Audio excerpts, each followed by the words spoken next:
Hey there, sports fans. This is Chad Cain, a.k.a. One Guy with a Mic. Are you still looking for that perfect, unique gift for your sports-loving child or grandchild? Or, as you'll find out, it's great for parents and grandparents as well. Because you're in luck. This episode is brought to you by RAKIT, the ultimate device for the ultimate fan. It's perfect for any time you need to make some noise. RAKIT combines a 7-inch megaphone, 8 powerful adjustable LED lights, noisemakers, and insert you design, and it's all fully customizable to match your team color. The coolest thing about this product is the founder. J.J. Abraham was the ultimate cheer dad, following his daughter's cheer group and around the country. He saw parents using all sorts of crazy things to make some noise for their kids, and he had an aha moment. He thought, why not combine all these thingamajiggers into an all-in-one compact device for the ultimate fan? JJ and his team worked 3 years on developing version after version, finally landing and arriving on RAKIT. That's RAKIT. So you can make some noise and cheer and be part of the action. So get out there, let's get loud. Bring a RAKIT to your next game or competition to cheer on your favorite team or athlete. You can customize your RAKIT with your own logos, drawings, and names. Get beads to match your team colors. Flashing lights add to the excitement. Are you ready to make a RAKIT and be part of the game? Each RAKIT pack comes with 1 RAKIT megaphone, 1 lanyard to keep a hold of this thing, 2 scratch-resistant bead packs, 1 clear and 1 color of your choice, and a 10-pack of customizable self-adhesive inserts. Currently on sale now for $24.99. To pick up your RAKIT today, head to myrakit.com. That's RAKIT.com. Now get out there and make some noise.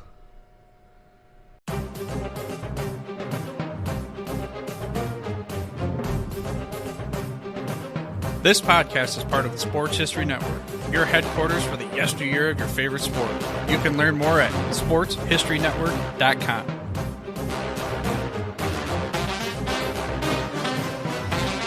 The Rose Bowl. The game that inspired the college football bowl season has a long and storied history.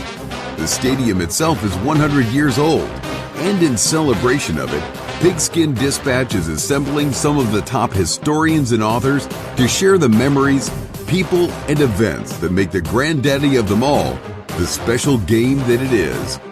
Enjoy this Rose Bowl memory from pigskindispatch.com.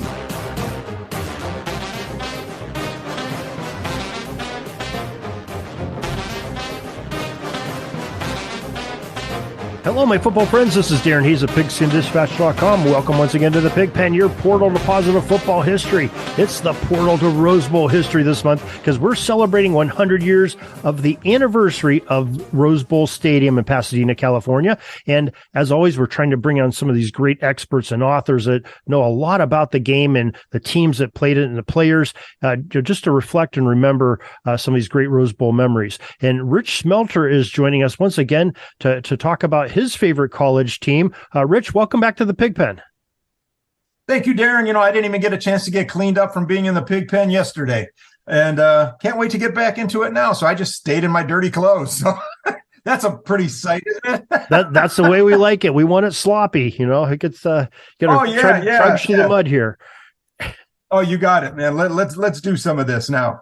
And we're talking about the 1975 Rose Bowl, which was from the 1974 season. And it was the rubber game the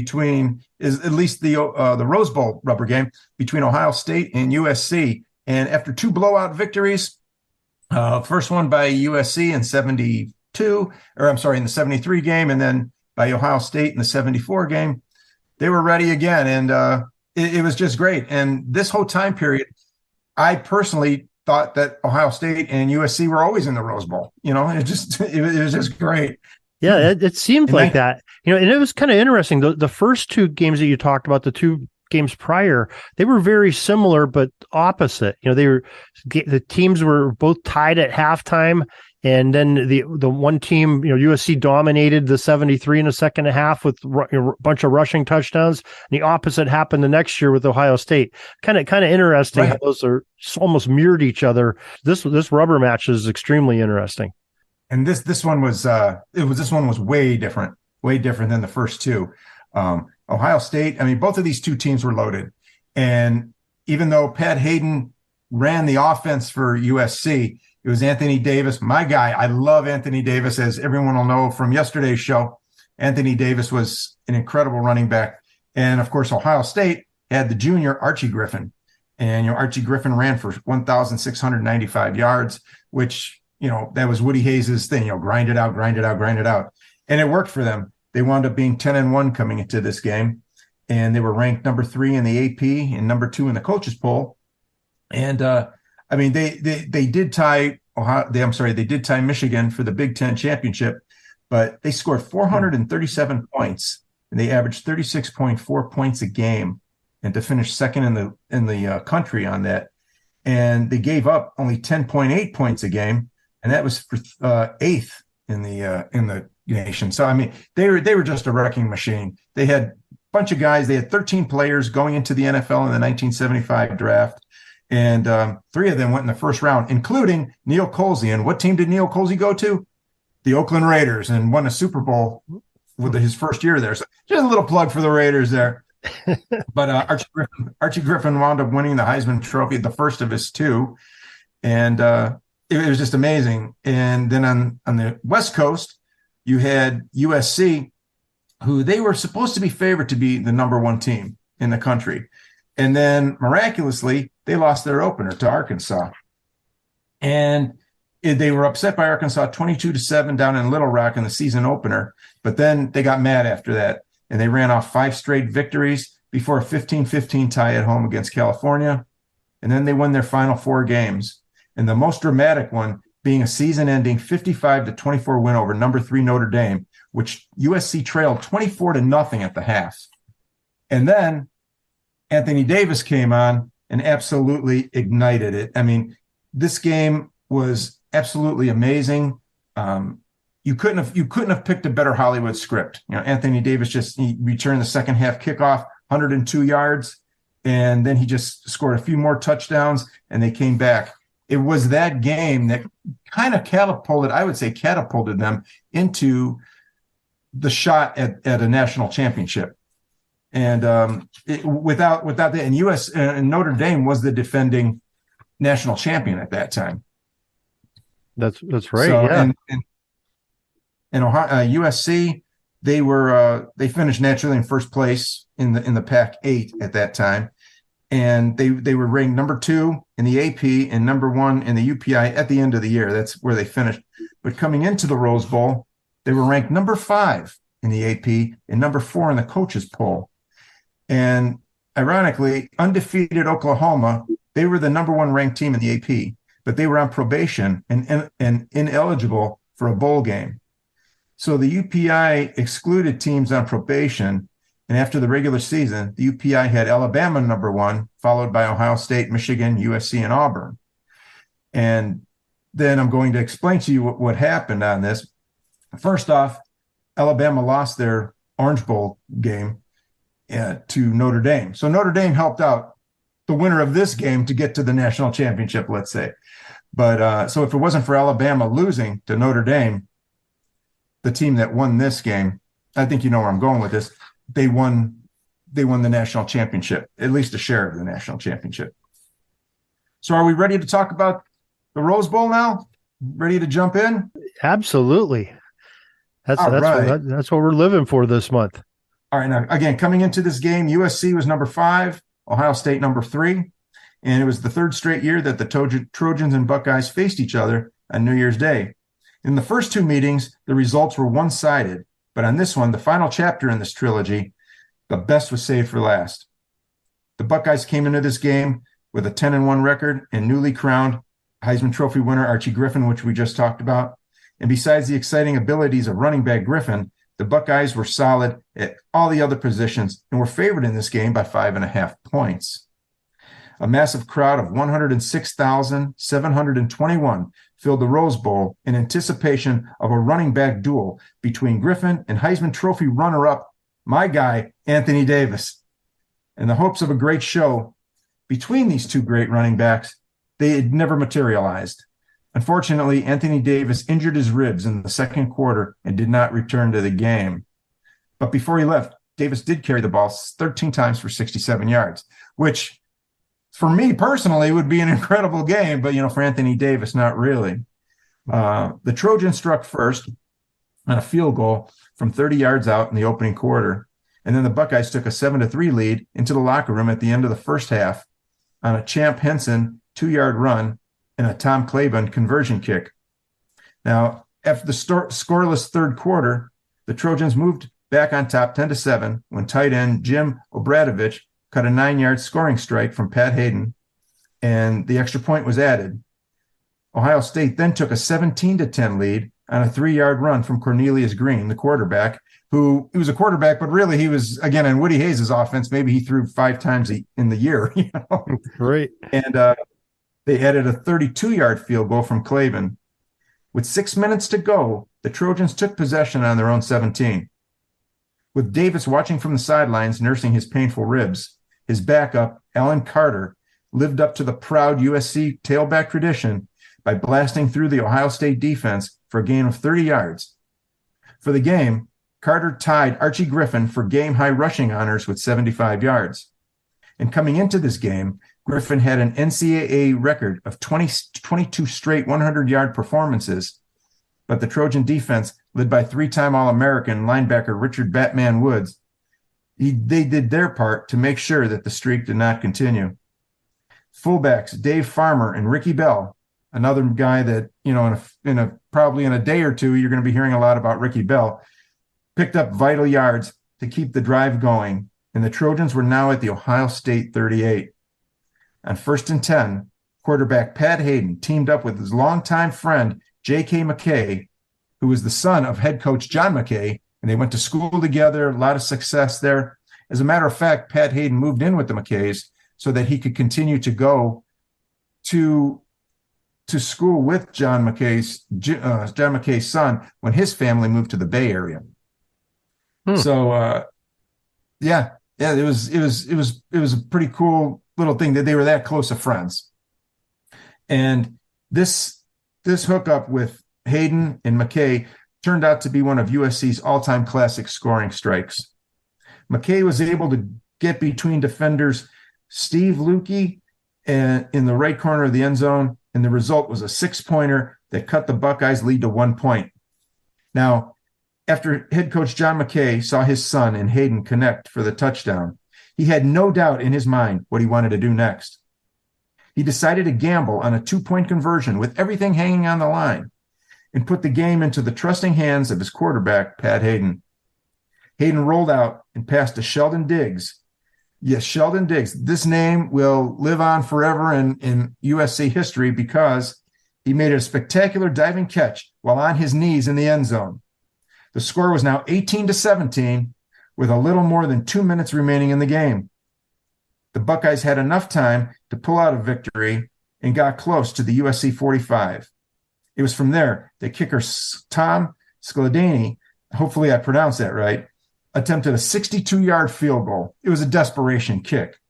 It sailed straight, but fell 5 yards short as time ran out. That was how the game ended. And USC wound up winning due to Alabama losing to Notre Dame. USC shot up to a share of the national championship.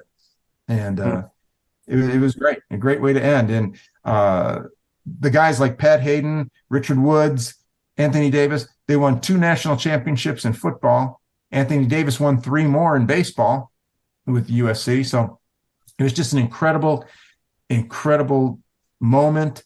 And of all the history that the great history that USC had on the football field, you had 2 of the greatest moments. Anthony Davis against Notre Dame. He was the Notre Dame killer in that fantastic comeback. And then, of course, Rose Bowl with Sheldon Diggs, scoring that 2-point conversion. So it was just exciting. I remember watching that as a kid, and I saw when I saw that, I thought, oh, geez, Ohio State's going to win. Even though I'm from Ohio, I was, true USC fan all the way, and which I'm sorry, Buckeye fans, my wife included, who she went to Ohio State, but she still loves me, I think. But I think. Well, except when Ohio State's playing USC. And she's so she hears this show, but we won't let her listen to this show. This is the one episode she won't. But love you, honey. But, it was just incredible. I was watching this, and then all of a sudden, when J.K. McKay caught that pass, and I thought, oh my gosh, okay, they're still down, by a point. And then when McKay rolled out, when Hayden rolled out and hit Diggs, I mean, it was like, oh my gosh. But there's still, like I said, there's still time left. And I kind of held my breath, even with that 62-yard field goal. I mean, it was like, stranger things have happened. And so it sent Woody Hayes to the locker room as a loser, which I'm sure he was not happy about. Because remember, that was the year, 74 was the year he punched a photographer when they lost their only game before this one to Michigan State. Right. Yeah. So, Woody wasn't the most passive guy, But he came back. I think this Rose Bowl ended up being his last game he coached because of that punch. I think he got let go. No, that was in 78. That was in 78. Oh, okay. That's when he punched Charlie Bauman, the linebacker from Clemson. That's right. Yeah, that's right. That was years later. You're right. That was still 4 years in the future when he punched this photographer that was trying to get close to him. So, and this was John McKay's last Rose Bowl coaching the Trojans then, because then he went played in the Liberty Bowl in 1975, and then he went on to coach the Tampa Bay Buccaneers. This game, the 75 Rose Bowl has got to be probably one of the greatest Rose Bowls in history. Out of all 108 that have been played so far, this is one of the best. It's probably right up there with that Texas USC game in 2005 or whatever, when Vince Young. That broke my heart. Yeah, but I mean, they're just. But as a fan, I mean, I'm not a fan of either team. But to watch this game, and I had the opportunity of watching this game and watching the 74 game the last couple of days, and I'm just watching it is just tremendous. A couple of things came out. First of all, Cornelius Green, the quarterback in both the 74 and the 75 game, was. I mean, this dude. I mean, of course, you have Archie Griffin in the backfield, but this guy could run too. Like you said earlier, he wasn't really a throwing quarterback. He ran, and but the guy could play, and he fit in that offense very well. I believe he went to the Dallas Cowboys after that, and I believe he was converted to a wide receiver, if I'm not mistaken. Hopefully, I'm not misleading anyone, but I believe he was a wide receiver. I don't know how long he lasted, if he lasted at all. That could be. I didn't check and see what he did after that. But then on the other side, so he was a starting quarterback in both those Rose Bowls. Pat Hayden was a starting quarterback for USC in both. And Pat Hayden, he went on to play with the Rams, and what a great collegian he was too. Talking about being a gamer at the end and that 2-point conversion. But the other thing is being the co-MVP. Right. He wound up being the co-MVP in that game with J.K. McKay. Also. Right. But just the confidence that Coach McKay had in those players to go for it. But I'm sitting here thinking about it, watching the end of that game. I'm thinking, okay, he goes for two. I knew he was going for two, but at the time, it had to be really exciting. You're thinking people had to be going, what is he doing? Go for the tie. But there's no tiebreaker at that time. There's no overtime. There's no, starting at the 25. They didn't have that in college football. It would have been, when it hits zeros, it's a tie game if it's a tie score. Oh, sure. So imagine what that would have done to the national championship picture. Would have made Ohio State. I believe Ohio State probably would have been a co-champion. You think so? They would probably. I believe so. Yeah. I started thinking, okay, maybe Alabama's back in the mix, and if those two tie, Oklahoma, only one poll's letting Oklahoma in because of the probation, or the other two. Right. They wound up being the co-national champs. Oklahoma did that year. Right, but because it was like was it the AP or the AP or UPI? One of them said that it was Oklahoma was the national champion by themselves. Right, I think when they combined, they said for the co-champions, but they were each picking one. UPI gave USC the nod on that. Okay, so it must have been AP was giving Oklahoma the nod. Yes. And so I mean, but just what a it would have been a bigger mess of trying to select a national champion if they tied. So John McKay making that decision and, going for it, just having that gut feeling or whatever coaches get when they decide they want to do that. And, it could have been disastrous. They could have dropped all the way to, fifth or sixth in the polls that year from absolutely national champions. Absolutely.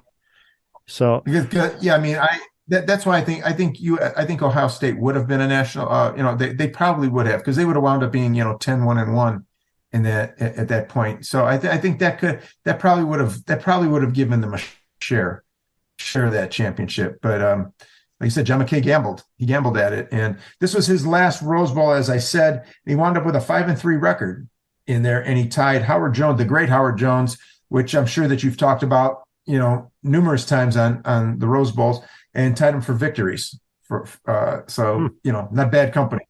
John McKay and Howard Jones. Amazing, absolutely amazing. Some great Southern Cal coaches, that's for sure. So that's some great history. I love that game. That's a great game. And Pat Hayden wasn't only, the court. Pat Hayden was a Rhodes Scholar also. He was a very, very highly intelligent man. Really? I believe he studied.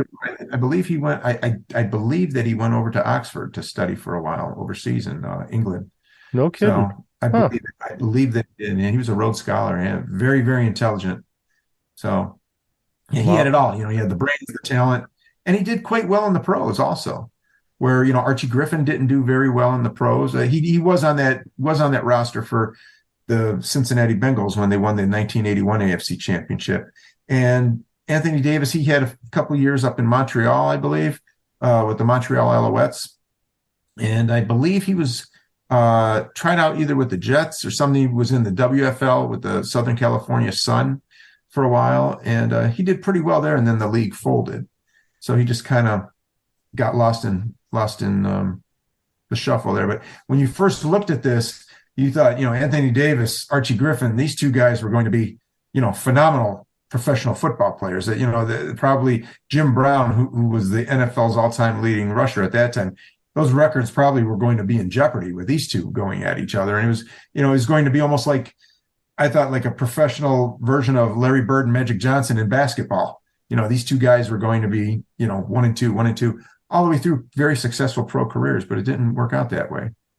Yeah, it's amazing how many times the Heisman winners don't really have great professional careers, even though they were superstars. I think it probably happens more times than not that Heisman winners, you think about like Charlie Wards and, guys like that, and Davis and Toretta's. Oh yeah. Yeah. Gino Toretta.